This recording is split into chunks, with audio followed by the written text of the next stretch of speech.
Hey there, it's Travis Moore again, and it is January, and the session has already started. So, I don't remember if we mentioned this last year at the end of session, but with even number years, so 2024 session starts in January and runs until March, unlike the odd years where it starts in March and ends in May. So we are already underway here. Session started on Tuesday of this week. So we've got a lot of things going to be happening this session as it relates to community associations. It's going to be very, very active. It feels like I've been saying that certainly the last 2 or 3 years.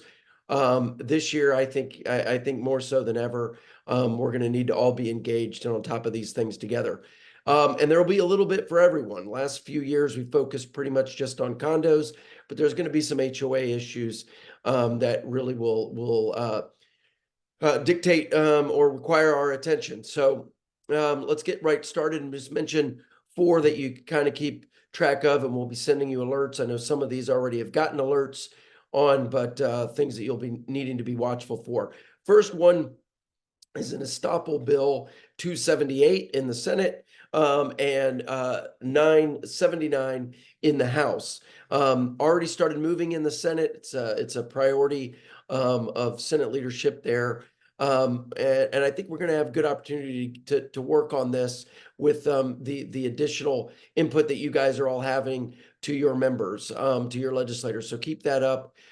This is a bill that instead of it changes the way estoppel certificates are handled, and who knows if this change can happen, then any other service that's provided could be altered. But instead of the service being charged by the party that's having the service done, in this case the sellers and the buyers in a real estate transaction, it now would be applied to the entire association, would just have to pay for these services in higher costs because the service is still required. That 18 question form is still required for any sale transaction. Even if you get a HELOC, refinance your unit or home or co-op, it would apply to everyone. And so instead of the fee being absorbed or charged to the seller of that unit, for instance, it would now go and maybe add $40-50 a door to everybody's costs, and that's just not equitable or fair.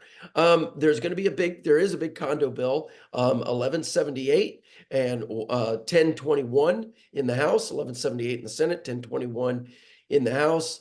Kind of that continuation of the condo work that's been done the last couple of years, but this goes well beyond just dealing with structural issues, the reserve issues. This goes into dealing with DBPR, access to records, all of the things that legislators heard about in various town hall meetings. So we're working on that, making sure that those bills are in a good way and certainly provide the protections that associations need, while not going too far and doing things that would add certainly to the cost and just not be helpful. Obviously, we want everything to be helpful for those who are serving and working as board members, managers, but also all unit owners should expect certain things like access to records, obviously, that they're required and have every right to have. There's a big HOA bill that's also been filed in the House, has not been filed yet in the Senate. We suspect that we will see some language come out of the Senate to mirror that up. That's going to be 1203 is the House bill. It just deals with HOAs, provides a lot of things that have gone and been cleaned up, I think, in the Condo Act, would apply them also then to HOAs, but also deal with things like liens, fines, everything from clotheslines, vegetable gardens, kind of building on the storage issues that they dealt with last year in artificial turf. So that's something that we need to keep a careful eye on and certainly be engaged in. And then finally, insurance, which is there's a lot of insurance bills. I think we're really going to see some assistance, but the one that I'm really most intrigued with, that I think has the chance of really changing the game here, is 1213. There's a couple of different Senate bills that'll match up, but House Bill 1213 is the one I just kind of really want you to focus on this early going here.